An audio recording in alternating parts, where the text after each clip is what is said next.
Hello students, welcome to the chemistry class. So in last class we were discussing about the some derivations like the derivation of velocity as well as derivation of what radius है ना. So इन boards model में हम discuss कर रहे थे कि किस तरीके से बोर्ड्स ने जो पॉस्टुलेट्स दिए थे और उन पॉस्टुलेट्स का यूज करके हमने इलेक्ट्रॉन जो कि एक क्या हो रहा है सर्टेन रेडियस में या फिर एक सर्टेन ऑर्बिट में घूम रहा है, तो उस ऑर्बिट की रेडियस क्या होगी और उस ऑर्बिट की जो इलेक्ट्रॉन घूम रहा है उसकी वेलोसिटी क्या होगी वो हमने कैलकुलेट करना सीखा था. Today we will discuss about the calculation of energy of an electron. Electron जो कि एक सर्टेन ऑर्बिट में घूम रहा है अराउंड द न्यूक्लियस, तो उस न्यूक्लियस के अराउंड जो ऑर्बिट है उस ऑर्बिट में इलेक्ट्रॉन की वेलोसिटी एंड उस ऑर्बिट का रेडियस हमने कैलकुलेट करना सीखा था. ठीक है, हमने देखा था किस तरीके से वो एन पे डिपेंड करता है, जेड पे डिपेंड करता है और उसकी वैल्यूज के बारे में. आज हम डिस्कस करेंगे उसकी एनर्जी के बारे में. तो एनर्जी के बारे में हम देखें तो हमारा ये हम दिखा रहे nucleus and this is our atom, और एटम के हम ये दिखा रहे हैं एक सर्कुलर ऑर्बिट है जिसपे इलेक्ट्रॉन घूम रहा है. ठीक है, अब इस एटम में इलेक्ट्रॉन एक सर्कुलर पाथ पे घूम रहा है, एक सर्टेन फिक्स्ड ऑर्बिट्स में घूम रहा है. उस ऑर्बिट के रिस्पेक्ट में हम यहां पे चेक करने वाले हैं. तो हम ये देख रहे हैं कि ये हमारा अगर न्यूक्लियस है, ये इलेक्ट्रॉन है जो हमने कल देखा था v वेलोसिटी से घूम रहा है and this is the radius R N, हमने वेलोसिटी वी एन रिप्रेजेंट किया था वहां पे. उसी तरह इसकी एनर्जी भी हम मान सकते हैं ई एन के रिस्पेक्ट में. ठीक है, अब सबसे पहले इसमें अगर हम बात करें potential energy of electron, electron की पोटेंशियल एनर्जी क्या होगी?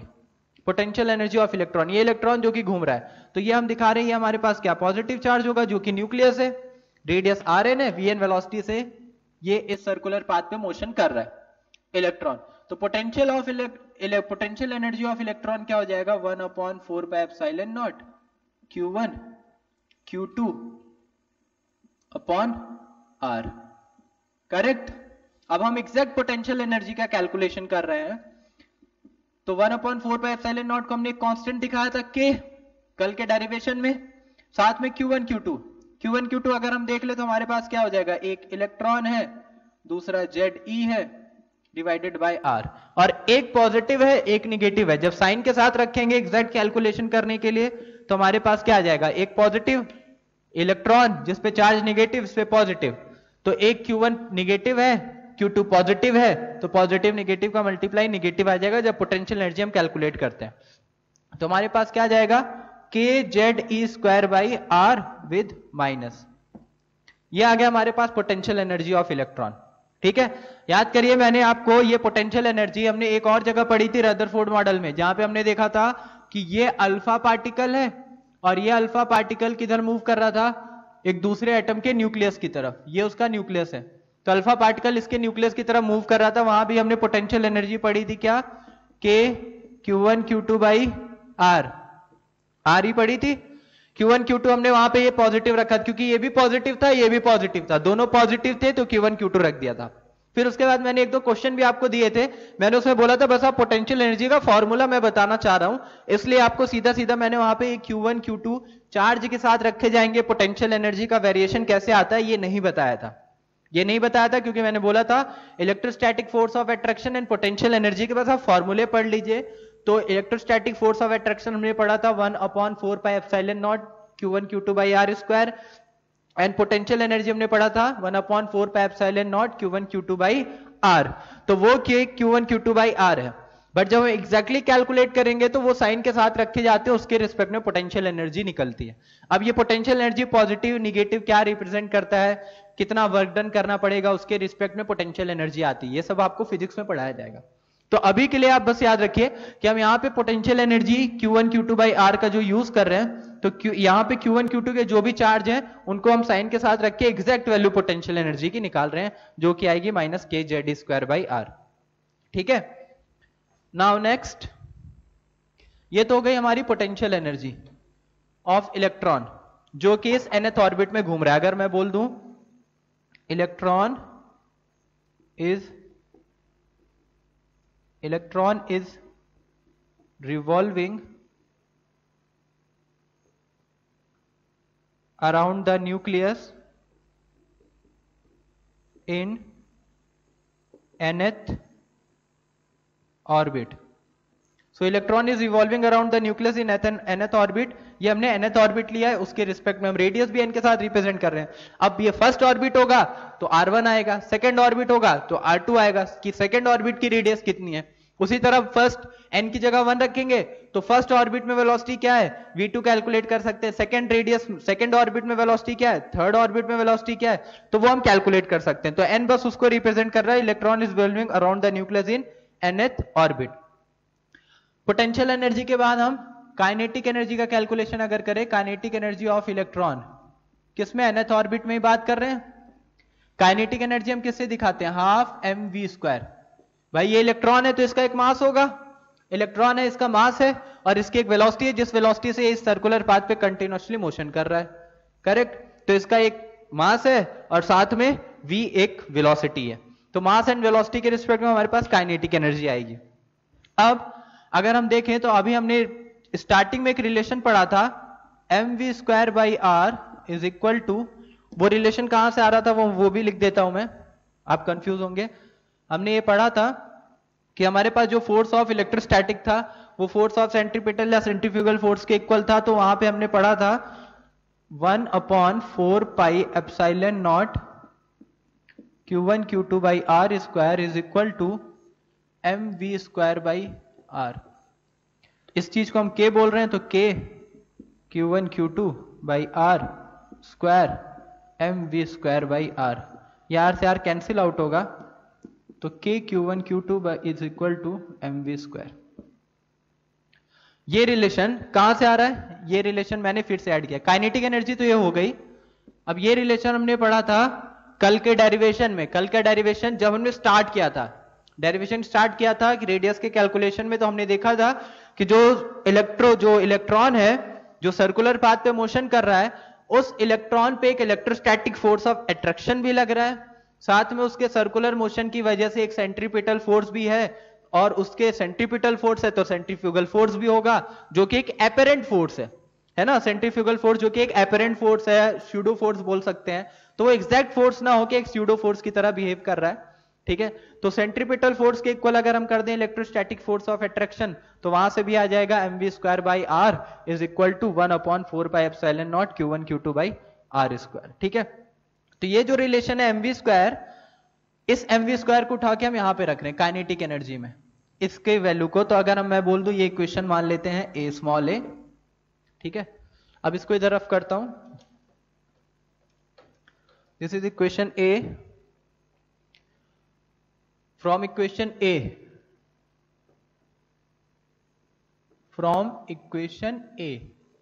A से हमारे पास क्या आएगा, kinetic energy of electron is equal to half mv², तो हाफ mv² है, और इसको हाफ रखते हुए mv² की हम वैल्यू रख देंगे k q1 q2 sorry this divided by r, ये हो जाएगा k q1 q2/r half k q1e q2ze/r, तो half kze²/r, this will be the kinetic energy। so potential energy हमारे पास ये है, this is the potential energy. Kinetic energy half mv²। इस relation का हमने यूज करके mv² की वैल्यू निकाली जो कि हो जाएगी k q1 q2/r। q1 क्या है e, q2 क्या है ze/r, तो काइनेटिक एनर्जी कितनी आ जाएगी kze²। ये क्लियर है, kze²/r, ठीक है। अब आगे करते हैं, ये दोनों वैल्यूज मैं रहने देता हूं, यहां से हम टोटल एनर्जी कैलकुलेट करते हैं।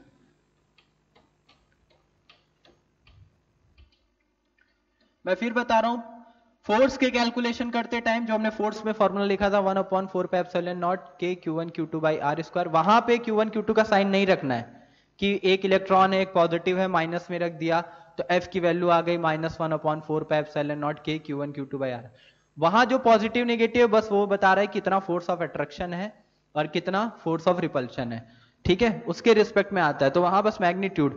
पोटेंशियल एनर्जी एक तरह से होता है वर्क डन, कितना वर्क डन। जैसे कुछ लोगों ने पोटेंशियल एनर्जी पढ़ रखा होगा, क्या mgh हम बोलते हैं कि अगर हमने किसी सरफेस से ऐसे फेंका, सबने पढ़ रखा होगा 10th क्लास में पोटेंशियल एनर्जी mgh।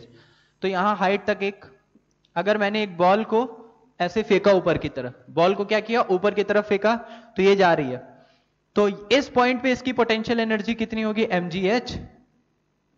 अब यहां से मैं आपको समझाने का ट्राई कर रहा हूं ताकि आप बोलो कि ये Q1 Q2 पे हमने साइन क्यों रखा है, उस चीज को मैं यहां पे ट्राई कर रहा हूं समझाने का। इस पॉइंट पे पोटेंशियल एनर्जी क्या बोली जाएगी, जीरो। पोटेंशियल एनर्जी इस पॉइंट पे क्या है mgh, इस पॉइंट पे पोटेंशियल एनर्जी क्या है, जीरो। क्यों, क्योंकि जब ये अर्थ सरफेस पे है, अब ये अर्थ सरफेस से ऊपर जाना है इसको, तो जब ये ऊपर जाएगा तो ऊपर कैसे जा रही है कोई बॉल, अगर मैं एक बॉल फेंक रहा हूं हाइट तक, तो जब मैं उसको फेंकूंगा तो मैंने क्या किया है, उसको एक ग्रेविटेशन पुल लग रहा है, अर्थ एक ग्रेविटेशन फोर्स से खींच रही है अपनी तरफ, और अर्थ के ग्रेविटेशन फोर्स के अगेंस्ट जाके मैंने काम किया है। कौन काम कर रहा है, मैं वर्क डन कर रहा हूं, तो मैं वर्क डन कर रहा हूं अर्थ के ग्रेविटेशन फोर्स के अगेंस्ट, तब बॉल ऊपर जाएगी।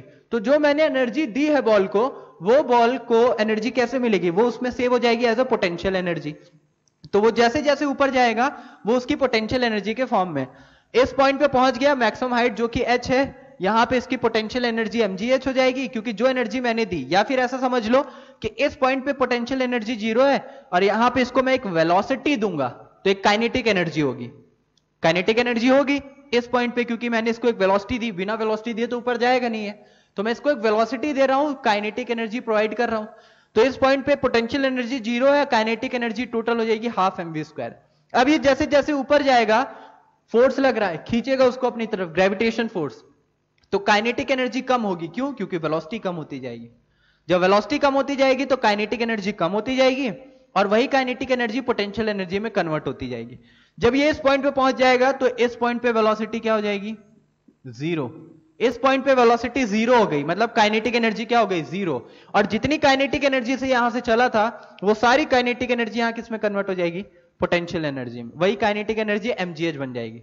तो जो वेलोसिटी उसकी कम होती जा रही है वो उसके अंदर पोटेंशियल एनर्जी के फॉर्म में गेन होती जा रही है, मतलब वो ऐसा समझिए कि उसकी एनर्जी जो है वो एनर्जी अपने पास रखता जा रहा है, तो उसकी पोटेंशियल एनर्जी इंक्रीज होती जा रही है। तो यहां से ऊपर फेंकने के लिए कौन काम कर रहा है, हम काम कर रहे हैं, हमने कुछ वर्क किया, उसको फोर्स दिया, तो जो फोर्स या वेलोसिटी से मैंने उसको फेंका है वो उसमें पोटेंशियल एनर्जी के फॉर्म में सेव हो गया, इस पॉइंट पे mgh हो गया। उसके बाद वापस नीचे आने लगेगा, अब वापस नीचे आने के लिए वो उसी एनर्जी का यूज कर सकता है जो या फिर ग्रेविटेशनल पुल उसको खींच रहा है, तो इस पॉइंट पे आने के बाद पोटेंशियल एनर्जी क्या हो जाएगी, जीरो हो जाएगी। ठीक है, तो पोटेंशियल एनर्जी ऊपर जा रहा है तो इंक्रीज हो रही है, पॉजिटिव है बोल सकते हैं। उसी तरह नीचे जाएगा तो पोटेंशियल एनर्जी क्या होगी, डिक्रीज होती जा रही है, उसके रिस्पेक्ट में हम निकालते हैं। ये mgh वाला आपने पढ़ा है, इसके रिस्पेक्ट में मैंने इसलिए बताया। उसी तरह हम चार्ज के रिस्पेक्ट में भी निकालते हैं कि वर्क डन कौन कर रहा है, हम वर्क डन कर रहे हैं या work done by the system है, और उसके बेस पे हम उसकी पोटेंशियल एनर्जी पॉजिटिव या निगेटिव आती है। तो देखो काइनेटिक एनर्जी क्या होगी, काइनेटिक एनर्जी जब ये ऊपर जा रहा है तो कम होती जा रही है, मैंने एक वेलोसिटी से फेंका, ऊपर गया, फिर ये नीचे आएगा, तो काइनेटिक एनर्जी धीरे धीरे कम होती गई। इस पॉइंट पे वेलोसिटी जीरो तो काइनेटिक एनर्जी जीरो, फिर नीचे आया, इस पॉइंट पे काइनेटिक एनर्जी क्या हो जाएगी, अब इस पॉइंट पे मैक्सिमम होगी, आके सीधा बॉल स्ट्राइक करेगी, तो काइनेटिक एनर्जी मैक्सिमम। तो काइनेटिक एनर्जी जीरो और मैक्सिमम के बीच में, क्योंकि वेलोसिटी भी उसी के रिस्पेक्ट में आ रही, तो काइनेटिक एनर्जी हम निगेटिव नहीं दिखा रहे, लेकिन पोटेंशियल एनर्जी निगेटिव या पॉजिटिव हो सकती है। तो वहां पे चार्ज का जो साइन है वो मैटर करता है, और ये आप आगे पढ़ेंगे कि क्यों पोटेंशियल एनर्जी में हम Q1 Q2 का जो साइन है उसके साथ रख के एग्जैक्ट पोटेंशियल एनर्जी कैलकुलेट कर रहे हैं। काइनेटिक एनर्जी में ऐसा नहीं होगा कि अब यहां भी हम Q1 Q2 को रख दें कि एक पॉजिटिव है एक निगेटिव है, तो काइनेटिक एनर्जी भी निगेटिव में आ जानी चाहिए। काइनेटिक एनर्जी निगेटिव नहीं आएगी, क्योंकि या तो वो जीरो होगी, मतलब वेलोसिटी के रिस्पेक्ट में बात हो रही है, मास तो उसका वही रहेगा, तो वेलोसिटी अगर जीरो हुई तो काइनेटिक एनर्जी जीरो, और अगर उसके पास वेलोसिटी है तो काइनेटिक एनर्जी जीरो नहीं होगी। समझ में आ रहा है? तो काइनेटिक एनर्जी जीरो नहीं, पॉजिटिव है या फिर जीरो हो सकती है या फिर पॉजिटिव होगी, मतलब जीरो से बड़ी, निगेटिव नहीं दिखा रहे। पोटेंशियल एनर्जी निगेटिव पॉजिटिव दोनों पॉसिबल है। क्लियर हो रहा है ये? तो ये सिंपल सी चीज है, और ये आप फिजिक्स में पढ़ लेंगे तो आपको समझ में आ जाएगा कि ये फॉर्मूला कहां से डेराइव होता है, इसका प्रॉपर डेरिवेशन है। पहले तो फॉर्मूले का ही, फॉर्मूले के डेरिवेशन से आपको समझ में आ जाएगा कि पोटेंशियल एनर्जी कैसे यहाँ पे पॉजिटिव निगेटिव रख रहे हैं। तो फिर मैं बता रहा हूं, फोर्स का फॉर्मूला यूज कर रहे हैं तो Q1 Q2 वहां पे साइन नहीं रख रहे हैं, काइनेटिक एनर्जी में आपको ये नहीं बोलेगा कि सर Q1 Q2 का साइन रख के इसको क्यों नहीं निगेटिव किया, लेकिन पोटेंशियल एनर्जी में साइन जो भी होगा चार्ज का वो रखा जाएगा, दोनों पॉजिटिव तो पॉजिटिव आएगी पोटेंशियल एनर्जी, अगर एक पॉजिटिव निगेटिव तो उसके रिस्पेक्ट में वो साइन रख के हम पोटेंशियल एनर्जी कैलकुलेट करेंगे। समझ में आया? फिलहाल के लिए याद रख लीजिए कि पोटेंशियल एनर्जी कैलकुलेट करते टाइम Q1 Q2 के जो भी साइन होंगे वो साइन के साथ रखेंगे और वहीं से हम पोटेंशियल एनर्जी कैलकुलेट करेंगे। क्लियर? तो ये डिपेंड करता है, वर्क डन से निकाला जाता है तो उसके रिस्पेक्ट में हम पोटेंशियल एनर्जी कैलकुलेट करते हैं। तो ये हो गई हमारी पोटेंशियल एनर्जी, हो गई काइनेटिक एनर्जी। अब हम निकालते हैं total energy. So total energy will be always equal to potential energy plus kinetic energy. जो इलेक्ट्रॉन घूम रहा है उसकी जो टोटल एनर्जी होगी वो उसकी potential energy and kinetic energy के समेशन के इक्वल होगी। पोटेंशियल एनर्जी हमारे पास कितनी है, minus K Z E square by R, plus kinetic energy कितनी है, half K Z E square by R. तो हाफ के जेड स्क्वायर ये माइनस, तो कितना बन जाएगा, minus half K Z E square by R. ये हो गई इसकी टोटल एनर्जी। ठीक है, टोटल एनर्जी ये हो गई काइनेटिक एनर्जी और ये है हमारे पास पोटेंशियल एनर्जी। ये तीनों रिलेशन इंपॉर्टेंट।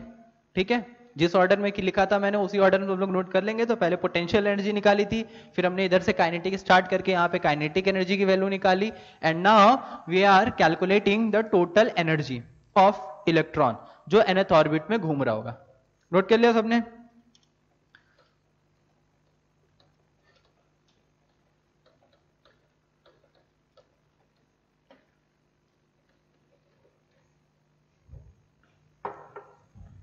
तो ये टोटल एनर्जी के कैलकुलेशन के बाद ये तो वैल्यू आई हमारी किसमें, के जेड स्क्वायर बाई आर, और साथ में क्या है, हाफ। हाफ भी है, वो भी किसके साथ, माइनस साइन के साथ। So now total energy is equal to minus half K Z E square by R. R के टर्म्स में आई। अब आर की वैल्यू हमने पढ़ी थी N square H square upon 4 pi square M K Z A square. Correct, N square H square divided by 4 pi square M K Z A square. ये R की वैल्यू हमने पढ़ी थी। अब इस आर की वैल्यू को उठा के अगर हम यहां पे रखें तो टोटल एनर्जी हमारे पास क्या आएगी, minus half K Z E square divided by R. R की वैल्यू रखिए, क्या मिलेगा आपको, N square H square into, ये ऊपर चला जाएगा, जब मैं आर यहां पे वैल्यू रखूंगा तो एन स्क्वायर नीचे स्क्वायर आएगा, और ये 4 pi square M K Z E square.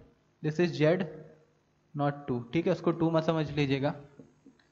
सो टोटल एनर्जी माइनस हाफ, यहां पे के जेड स्क्वायर। अब जो कांस्टेंट वैल्यूज है उनको मैं साथ में लिख रहा हूं, 4 पाई स्क्वायर हो गया, एम हो गया, के का मल्टीप्लाई हो जाएगा तो के स्क्वायर हो गया, जेड का स्क्वायर हो गया, ई टू द पावर 4 हो गया, divided by N square H square. ये वैल्यू मिल जाएगी। ये हो गई हमारे पास टोटल एनर्जी। कैंसिल आउट कर देंगे तो 2 pi square M K square, M एक है, बाकी के एंड के का मल्टीप्लाई के स्क्वायर बन जाएगा, जेड एंड जेड का मल्टीप्लाई जेड स्क्वायर बन जाएगा, एंड ई स्क्वायर का E to the power 4 and N square H square. ठीक है, अब यहां से हम आगे टोटल एनर्जी कैलकुलेट करनी है। वैल्यूज ये तो कांस्टेंट है, पाई की वैल्यू पता है, एम क्या है, मास ऑफ इलेक्ट्रॉन, कल भी हमने देखा था 9.1 10 to the power minus 31 kg। Correct, M की वैल्यू रख दी, के क्या था 9 into 10 to the power 9 newton metre square coulomb square. Z तो एटॉमिक नंबर को रिप्रेजेंट कर रहा था, this was atomic number. E की value 1.6 10 to the power minus 19। बाकी क्या बचा, एच कितना होगा 6.626 into 10 to the power minus 34 joule into second. ये वैल्यूज हम यहां पे पुट करेंगे, 4 पाई स्क्वायर एम कांस्टेंट है, के की वैल्यू रखेंगे, जेड स्क्वायर तो एटॉमिक नंबर ही रिप्रेजेंट कर रहा है, ई की वैल्यू एच स्क्वायर। ये सब वैल्यू रखने के बाद हमारे पास जो वैल्यू आती है वो आती है 2.18 into 10 to the power minus 18, और साथ में क्या बच जाएगा, Z square divided by N square, this will be joule. ये ई की वैल्यू आएगी। क्या कर रहे हैं हम, ये जो हमारे पास एक्सप्रेशन है टोटल एनर्जी का, this is total energy, so total energy will be equal to, ये सारी वैल्यूज हम पुट कर देंगे और माइनस साइन के साथ,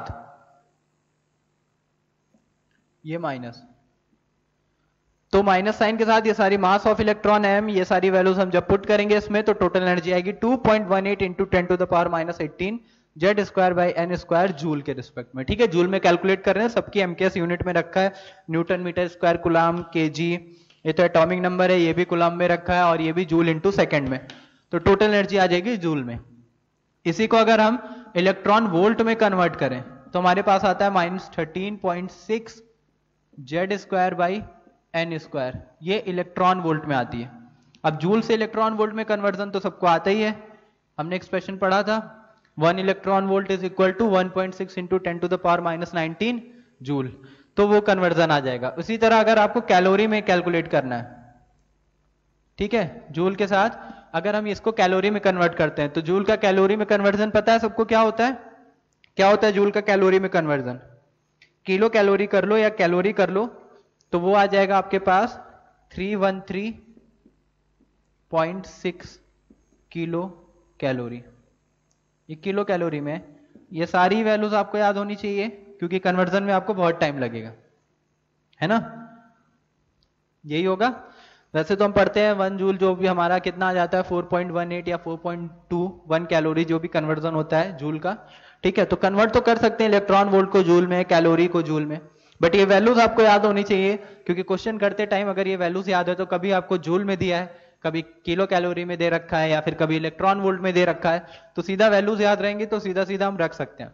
तो जूल के टाइम पे 2.18 10 टू द पावर माइनस 18 और इलेक्ट्रॉन वोल्ट में -13.6 और यहां पे आ जाएगा -313.6, sorry Z square N square miss कर दिया मैंने, Z square by N square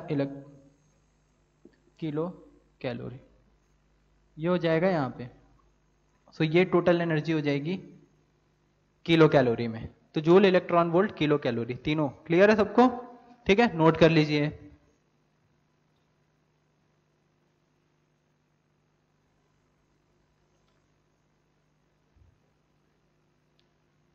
so note कर लिया सबने,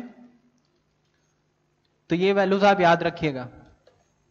तो ये हमारे पास टोटल एनर्जी आ गई इन डिफरेंट फॉर्म्स।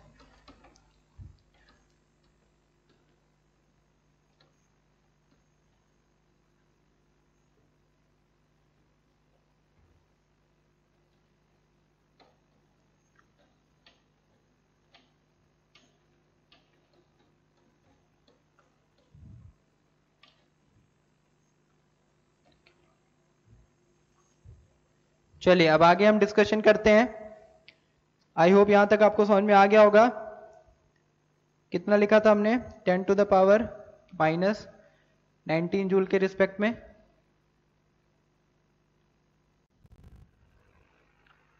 चलिए अब आगे डिस्कशन करते हैं हम। ये तो हो गया calculation of energy, relation between, next point, relation between potential energy, kinetic energy and total energy। So हमें रिलेशन फाइंड आउट करना है between potential energy, kinetic energy and total energy. अभी अभी हमने लिखा था पोटेंशियल एनर्जी की वैल्यू, काइनेटिक एनर्जी की वैल्यू एंड टोटल एनर्जी की वैल्यू। ये कितना था, minus K Z E square, K Z E square by R. Kinetic energy कितनी थी, half K Z E square by R. And जो total energy हमारे पास आई थी वो हमारे पास कितनी थी, total energy minus half K Z E square by R. ये वैल्यूज थी हमारे, तो इनमें हमें रिलेशन फाइंड आउट करना है, क्या रिलेशन होगा। ठीक है, पोटेंशियल एनर्जी हमारे पास ये थी, kinetic energy half K Z square by are था, and total energy minus half K Z square by are. अब इसमें अगर रिलेशन फाइंड आउट करें तो हम क्या लिखेंगे, तीनों के बीच में हमें रिलेशन निकालना है। इधर लिखा मैंने पोटेंशियल एनर्जी, इधर मान लो मैंने लिख दिया काइनेटिक एनर्जी, और इधर लिख दी टोटल एनर्जी। तो क्या रिलेशन आएगा, ये हाफ है, ये हाफ है, ये दोनों इक्वल होंगे, लेकिन साइन क्या हो जाएगा, अपोजिट, और पोटेंशियल एनर्जी इन दोनों का 2 टाइम्स है, तो मैं यहां पे लिख दूंगा potential energy divided by 2। Kinetic energy total energy में साइन क्या अपोजिट है, इन दोनों में साइन सेम है, तो काइनेटिक एनर्जी में मैं माइनस कर दूंगा। तो ये हमारे पास रिलेशन आ जाएगा, किसका रिलेशन आ जाएगा, potential energy, kinetic energy and total energy का। देखिए समझ में आ रहा है सबको, काइनेटिक एनर्जी के चलो वैल्यू रख दो, half K Z square by are यहाँ पे, और उसके सामने माइनस कर दूं तो क्या बन जाएगा, minus half K Z square by are, और वही तो टोटल एनर्जी है, minus half K Z square by R. तो मतलब काइनेटिक एनर्जी में माइनस का मल्टीप्लाई करके टोटल एनर्जी के इक्वल हो जा रहा है। उसी तरीके से पोटेंशियल एनर्जी का हाफ कर दूं, पोटेंशियल एनर्जी 1/2, इसको मैं हाफ से मल्टीप्लाई कर दूं या डिवाइड बाई 2 कर दूं, हाफ से मल्टीप्लाई कर दें या डिवाइड बाई 2 कर दें, तो कितना बन जाएगा, half minus K Z square by are, और काइनेटिक एनर्जी भी उतनी है, साइन अपोजिट हो जाएगा, तो दोनों सेम हो जाएंगे, बस साइन अपोजिट हो जाएगा। तो ये हमारे पास रिलेशन आ गया, बहुत इंपॉर्टेंट है, याद रखिएगा, क्वेश्चन करते टाइम सीधा सीधा यूज करना है, ये सारी ट्रिक्स इसलिए बता रहे हैं, अदरवाइज ये वैल्यूज तो आपको पता है, क्वेश्चन में पूछा गया एग्जाम में या क्वेश्चन आपके टेस्ट में आ रहा है, सीधा सीधा आप याद है तो वैल्यू डाल के कर भी सकते हैं, बट रिलेशन अगर पता रहेगा तो सीधा सीधा आंसर हम निकाल सकते हैं। किसी केस में टोटल एनर्जी दे दी, काइनेटिक एनर्जी कितनी होगी, पोटेंशियल एनर्जी दे दी, तो टोटल एनर्जी क्या होगी, ये सारी चीजें हम यहां से कैलकुलेट कर सकते हैं। क्लियर सबको, चलिए, सो ये हमारा फिनिश हुआ relation between kinetic energy, total energy and potential energy. अब हम डिस्कस करेंगे फ्रीक्वेंसी एंड टाइम पीरियड के बारे में। चलिए next point,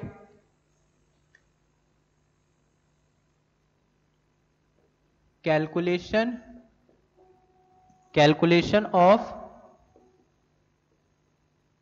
frequency, calculation of frequency, या फिर फ्रीक्वेंसी को और क्या बोलते हैं हम, मतलब उसकी जो डेफिनेशन देते हैं। टाइम पीरियड भी हम कैलकुलेट करेंगे, फ्रीक्वेंसी भी कैलकुलेट करेंगे। तो नंबर ऑफ रिवॉल्यूशन, कितने नंबर ऑफ रिवॉल्यूशन हो रहे हैं पर सेकंड, वही क्या हो जाएगी, फ्रीक्वेंसी हो जाएगी। नंबर ऑफ रिवॉल्यूशन जो पर सेकंड में आएंगे ऑफ इलेक्ट्रॉन, वही हमारा फ्रीक्वेंसी होगा। तो इसी को हम ये भी लिख सकते हैं कि calculation of revolution, number of revolution पर सेकंड। जैसे ये इलेक्ट्रॉन है, इलेक्ट्रॉन यहां घूम रहा है, तो एक सेकंड में कितने चक्कर मार रहा है, नंबर ऑफ रिवॉल्यूशन, वही तो बनेगा, एक सेकंड में कितने चक्कर लगा रहा है, वही क्या हो जाएगी, फ्रीक्वेंसी हो जाएगी। फ्रीक्वेंसी भी डेफिनेशन में यही पढ़ते हैं, नंबर ऑफ रिवॉल्यूशंस पर सेकंड। वेव के केस में हम पढ़ते हैं नंबर ऑफ ऑसिलेशंस पर सेकंड, है ना, तो वही हमारी फ्रीक्वेंसी होती है।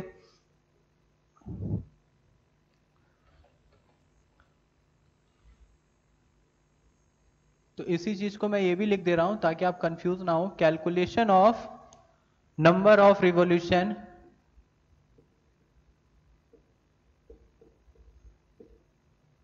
calculation of number of revolution of electron in orbit per second।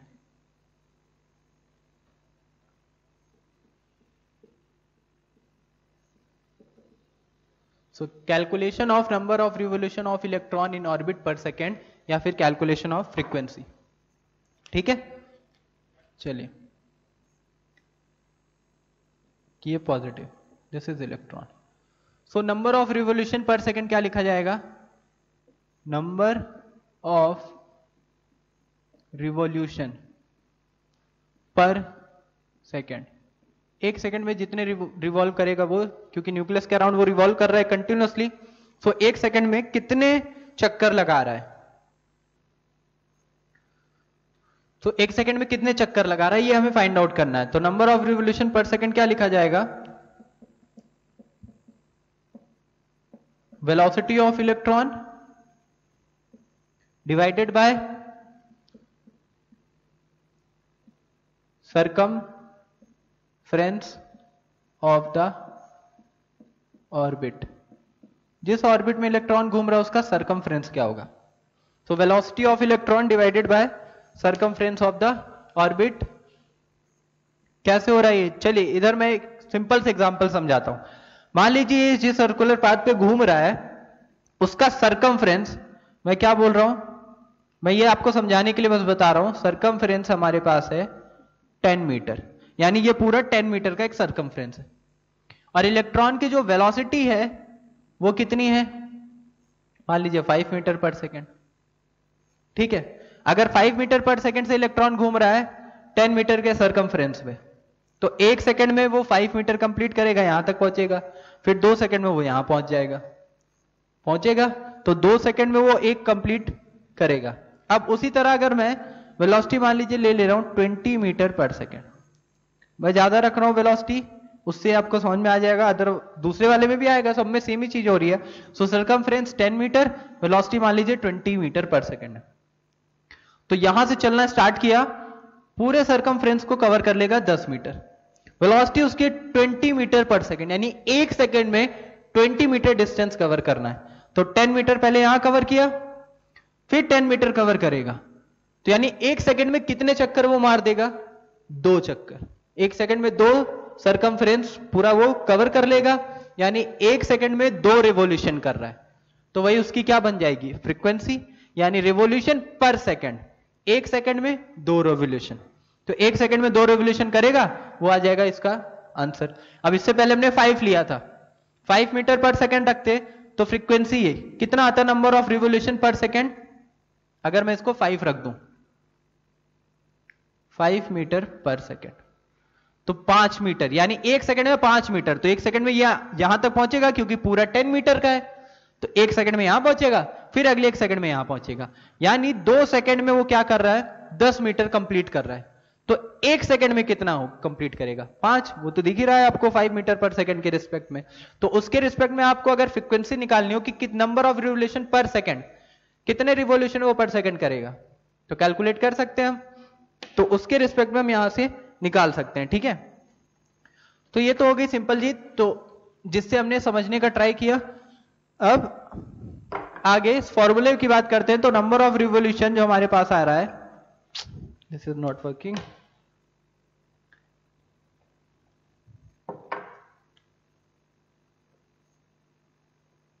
So number of revolution पर सेकेंड कितना आ जाएगा? Velocity of electron, velocity of electron की मैं वैल्यू रख दूं सीधा, तो हमारे पास आ जाएगी 2.188 इंटू 10⁶। साथ में क्या था? Z/n, ये मीटर पर सेकेंड में थी, divided by circumference of the orbit which is 2πr। ये आगे 2.188 into 10⁶ Z/n, this is Z divided by 2π, R की वैल्यू हम रख रहे हैं 0.529 n²/z, और साथ में क्या आ जाएगा? ये वैल्यू हम रखते थे एंगस्ट्रॉम में, 0.529 n²/z, तो मीटर में कन्वर्ट करेंगे तो 10⁻⁻10 मीटर आ जाएगा, क्योंकि मीटर में रखना पड़ेगा। ऊपर वाली वैल्यू हम किस में रखते हैं? ये 2.18 10⁶ Z/n मीटर पर सेकेंड, और ये वैल्यू भी हम रखेंगे मीटर में, तो मीटर से मीटर कैंसिल आउट होके फ्रीक्वेंसी पर सेकेंड में आएगी। सो आगे अगर हम इसको सॉल्व करेंगे तो हमारे पास क्या आएगा? 2.18 Z/n, Z ये ऊपर जाएगा, स्क्वायर बन जाएगा, so 2.188 into 10⁶ divided by 2π.529 into this Z, ये Z ऊपर जाएगा तो बन जाएगा क्या? और इधर 10⁻⁻10 भी है, ये 10⁻⁻10 इधर रख दिया, और इन वैल्यूज को मैं साइड में रख रहा हूं, तो ये बन जाएगा Z² डिवाइडेड बाय, ये n² है, नीचे n आ जाएगा, तो क्या बन जाएगा? n³, ये बन जाएगा। तो नंबर ऑफ रिवॉल्यूशन पर सेकेंड ये वैल्यू आ जाएगी, और इस वैल्यू को जब हम सॉल्व करते हैं तो हमारे पास जो एग्जैक्ट वैल्यू आती है वो वैल्यू आती है 6.58 into 10 to the power 15। 6.58 into 10 to the power 15 ये कैलकुलेट करके आ जाएगा साथ में Z square by N cube. तो ये आ जाएगा number of revolution per second यानी फ्रीक्वेंसी। ठीक है, तो फ्रीक्वेंसी आ जाएगी कितनी 6.58 into 10 to the power 15। Note कर लीजिए सब लोग। ठीक है, तो इंपॉर्टेंट यही है नंबर ऑफ रिवोल्यूशन पर सेकंड जो आएंगे velocity of electron divided by circumference of the orbit. ठीक है, ये सारे फॉर्मूले, ये फ्रीक्वेंसी का फॉर्मूला हो गया। अब इसी के आगे अगर हम देखें तो फ्रीक्वेंसी किसके डायरेक्टली प्रोपोर्शनल होगी।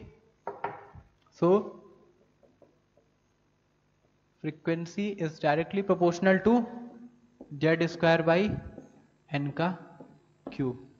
यही बनेगा, ये तो कांस्टेंट वैल्यू हो गई जेड स्क्वायर बाई एन का क्यूब। फ्रीक्वेंसी ये बन जाएगी।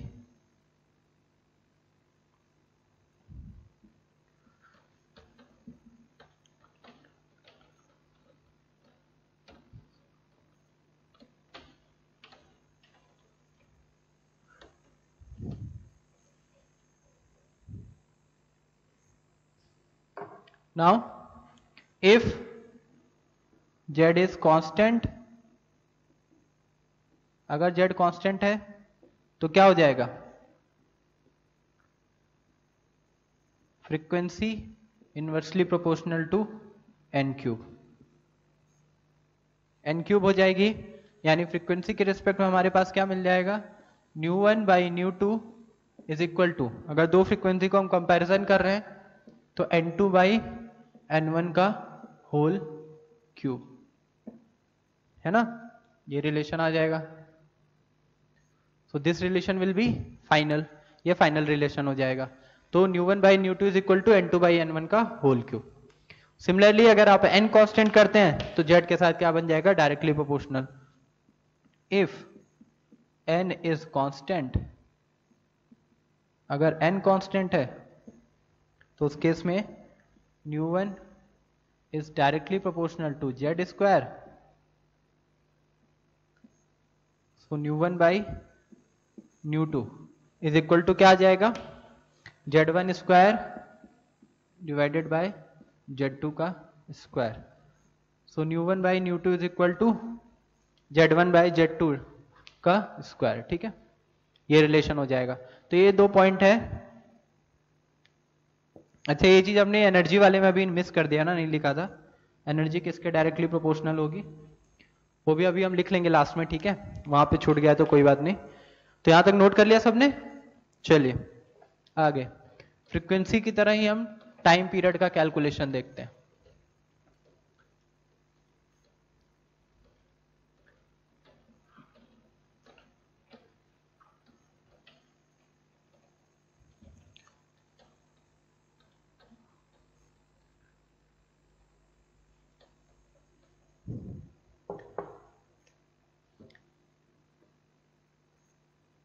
टाइम पीरियड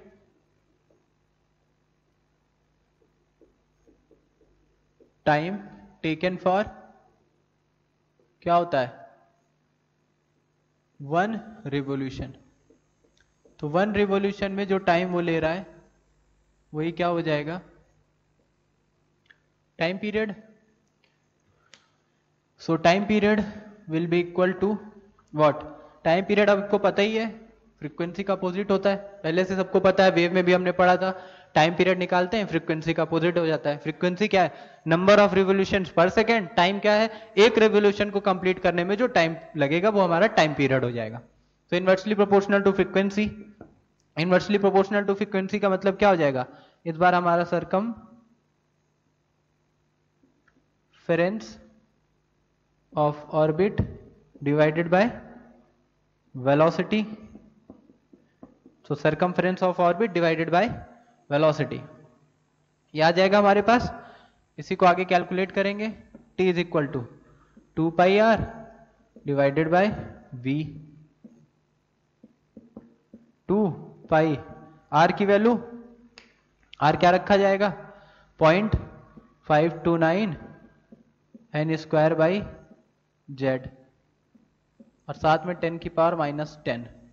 फिर बता रहा हूं मीटर में रख रहे हैं, ये वैल्यू हमने पढ़ी थी n²/z एंगस्ट्रॉम में, तो मीटर में आएगा।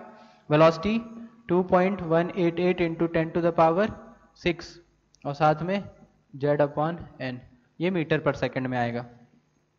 अगर वैल्यूज रखनी है आपको तो ये हमारे पास मीटर में है, ये मीटर पर सेकंड में। मीटर से मीटर कैंसिल आउट होके सेकंड ऊपर चले जाएगा, तो टाइम पीरियड की यूनिट क्या आ जाएगी, सेकंड में आ जाएगी।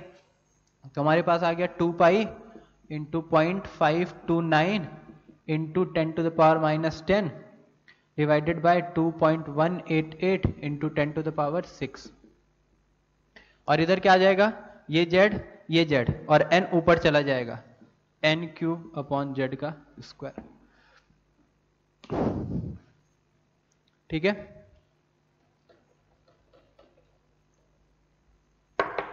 तो यहां से हम कैलकुलेट करेंगे तो हमारे पास जो t की वैल्यू आती है वो t की वैल्यू आती है 1.52 इंटू 10⁻⁻16 साथ में n³ डिवाइडेड बाय z का स्क्वायर, इतना सेकंड आ जाएगा साथ में। तो ये हमारे पास टाइम पीरियड आ गया, this is time period.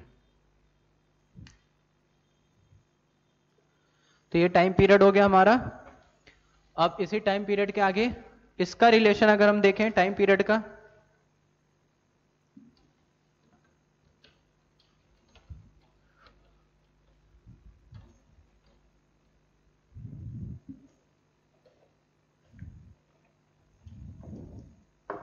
Time period का रिलेशन आप निकालते हैं।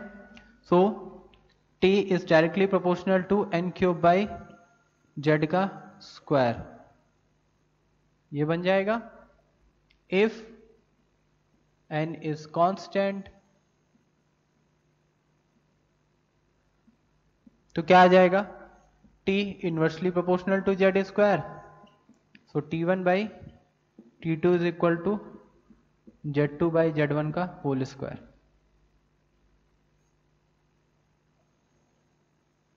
एंड इफ z is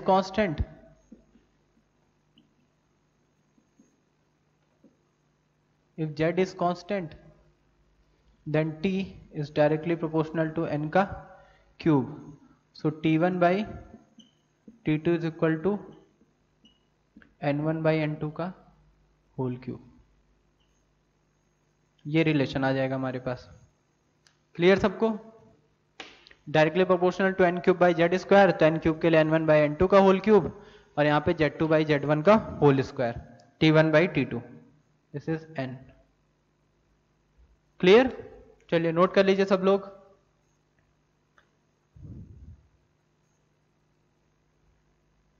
तो ये हो गया सबका, चलिए रफ करते हैं इसको।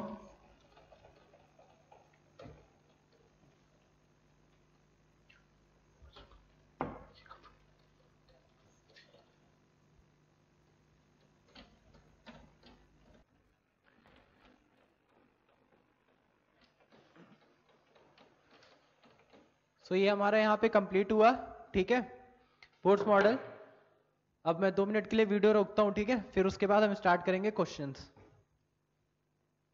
ये हो गया हमारा बोर्ड्स मॉडल में। तो बोर्ड्स मॉडल में जो चीजें हमने सीखी वो हमने ये सीखी कि रेडियस का कैलकुलेशन,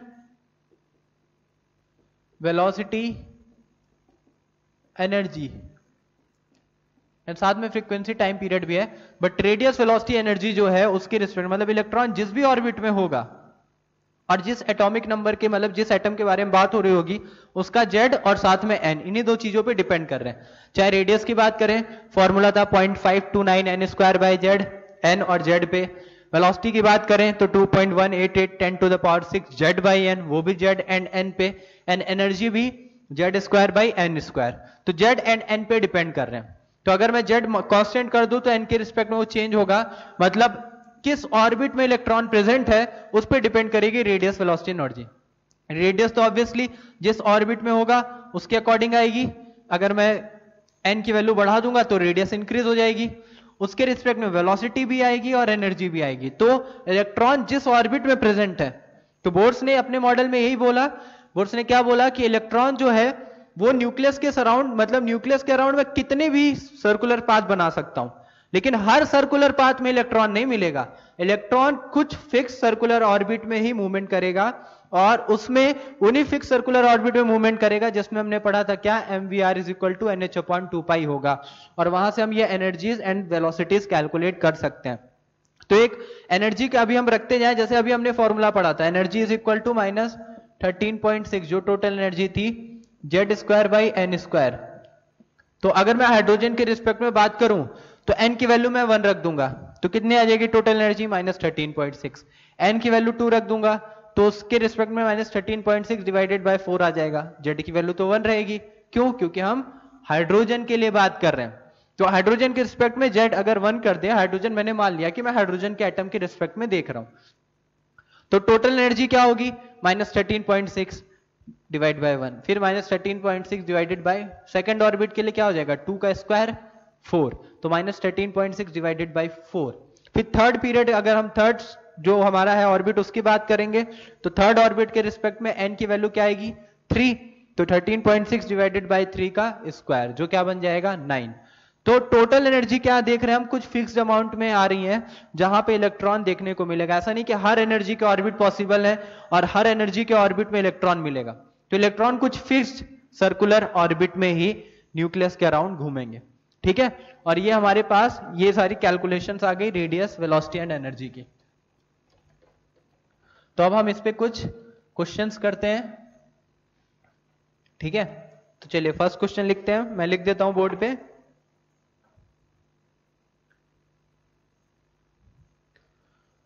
ये हमारे पास 2 क्वेश्चन मैंने लिखे हैं बोर्ड पे, इसको हमें सॉल्व करना है, ठीक है। पहला है the radius of the orbit of hydrogen atom is 0.85 nanometre, calculate the velocity of electron in this orbit. तो इलेक्ट्रॉन किसी ऑर्बिट में है, फर्स्ट क्वेश्चन की अगर हम सॉल्यूशन की बात करें, इलेक्ट्रॉन किसी ऑर्बिट में प्रेजेंट है और इस ऑर्बिट का the radius of the orbit of hydrogen atom is 0.85 nanometre, तो 0.85 नैनोमीटर ये है, इसकी रेडियस दे रखी है। कौन सा ऑर्बिट है वो नहीं पता हमें, फर्स्ट ऑर्बिट है, सेकंड, थर्ड क्या है। बोला है calculate the velocity of electron in this orbit, तो इस ऑर्बिट में जो इलेक्ट्रॉन होगा उसकी वेलोसिटी क्या होगी, ठीक है। तो पहले हम रेडियस के हेल्प से निकालेंगे। रेडियस हमने पढ़ा था क्या, 0.529 n²/z, एंगस्ट्रॉम था तो 10⁻⁻10 मीटर कर लिया।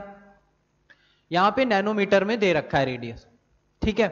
कौन सा एटम, हाइड्रोजन एटम है, तो Z will be equal to 1 for hydrogen atom, Z तो कांस्टेंट हो गया, करेक्ट।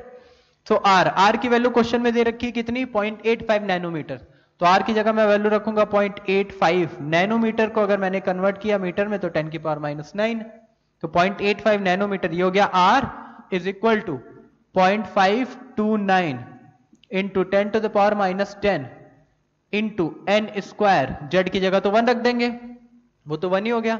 सो n² यहां से अगर मैं कैलकुलेट करूंगा तो कितना आ जाएगा, 0.85 इंटू 10⁻⁹ डिवाइडेड बाय 0.529 इंटू 10⁻⁻10, ये ऊपर जाएगा 10 बन जाएगा 8.5 डिवाइडेड बाय 0.529 ये आ जाएगा, और ये ऑलमोस्ट कितने के इक्वल आ जाएगा, 0.5 है, ये 8 है, मतलब ऑलमोस्ट इक्वल टू कितना आ जाएगा, 16, है ना। जहां से n की वैल्यू यानी n² अगर 16 हमारा आ रहा है तो n कितना आ जाएगा, 4, करेक्ट। n हमारा कितना आ जाएगा, 4 आ जाएगा, यानी वो इलेक्ट्रॉन किस में प्रेजेंट होगा, फोर्थ ऑर्बिट में। तो ये इलेक्ट्रॉन किस में है, फोर्थ ऑर्बिट में, n is equal to 4, electron fourth orbit में। क्लियर हो गया सबको। रेडियस की वैल्यू दी रखी थी, मैंने रेडियस का फॉर्मूला लगाया, R की जगह मैंने उसकी वैल्यू डाल दी और उसके बाद Z 1 हो गया तो बच गया n हमने कैलकुलेट कर लिया, ठीक है। क्लियर सबको। अब रफ करता हूं इसको, n आ गया हमारे पास, उसके बाद हमें V कैलकुलेट करना है। सो V का फॉर्मूला 2.188 इंटू 10⁶ Z/n, ये किस में आता है, मीटर पर सेकेंड में। So V is equal to 2.188 10⁶ Z तो 1 ही हो जाएगा, और n क्या होगा, 4, क्योंकि अभी हमने निकाला फोर्थ ऑर्बिट में, वो फोर्थ ऑर्बिट के लिए रेडियस आ रही है 0.85 नैनोमीटर, और फोर्थ ऑर्बिट में ही हमें वेलोसिटी बतानी इलेक्ट्रॉन की, तो 1/4 आ जाएगा मीटर पर सेकेंड। तो वेलोसिटी कितनी आ जाएगी, 2.188 इंटू 10⁶ डिवाइडेड बाई 4, इसको आप डिवाइड कर लीजिए, 2.188 डिवाइड बाई 4, और वही हमारा क्या हो जाएगा, आंसर हो जाएगा। सो पहला क्वेश्चन हो गया ये कि calculate the velocity of electron in this orbit. तो वो इलेक्ट्रॉन की वेलोसिटी हम वहां पे कैलकुलेट कर लेंगे, डिवाइड करके जो भी वैल्यू आ जाएगी, ठीक है। अब करते हैं नेक्स्ट, सेकंड।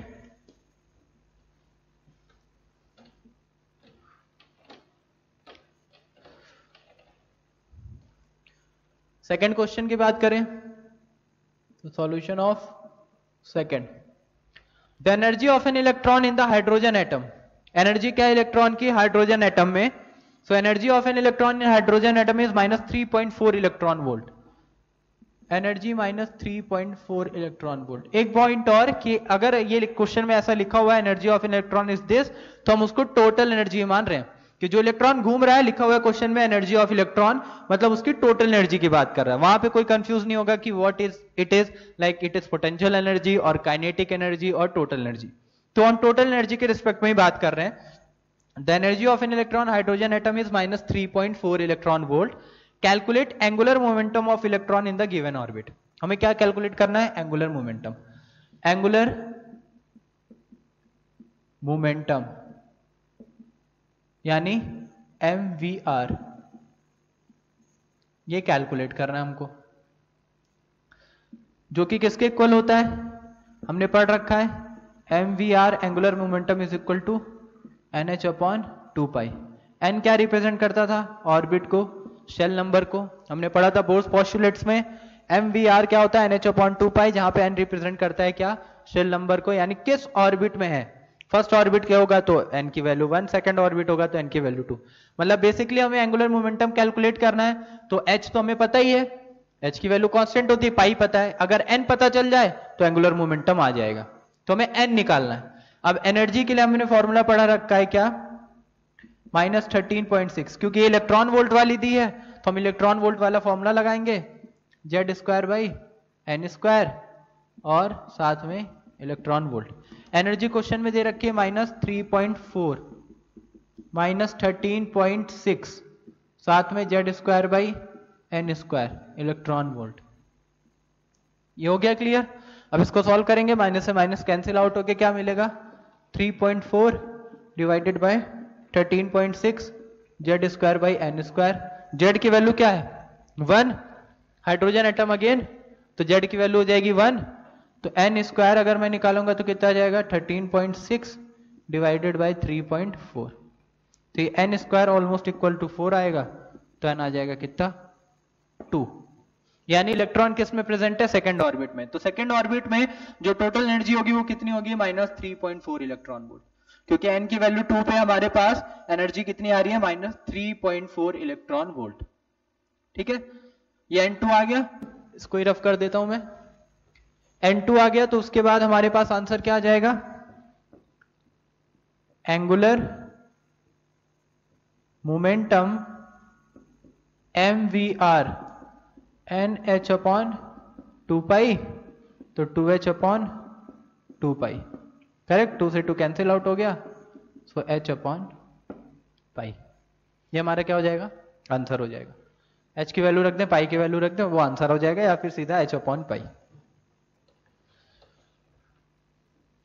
तो सीधा सीधा फॉर्मूला सबको याद होने चाहिए। ये इन फॉर्मूला पे रख के हम क्वेश्चन सॉल्व करेंगे डिफरेंट एंड देखेंगे, और फिर उसके बाद हम बात करेंगे क्या कि क्या था बोर्ड्स मॉडल के भी ऑब्वियसली कुछ तो ड्रॉबैक रहेंगी हर मॉडल के। बोर्ड्स मॉडल का कुछ ड्रॉबैक है, उसके बारे में डिस्कशन करेंगे, बट उससे ज्यादा इंपॉर्टेंट है इस पे क्वेश्चन को सॉल्व करना जो हमने पढ़ा है।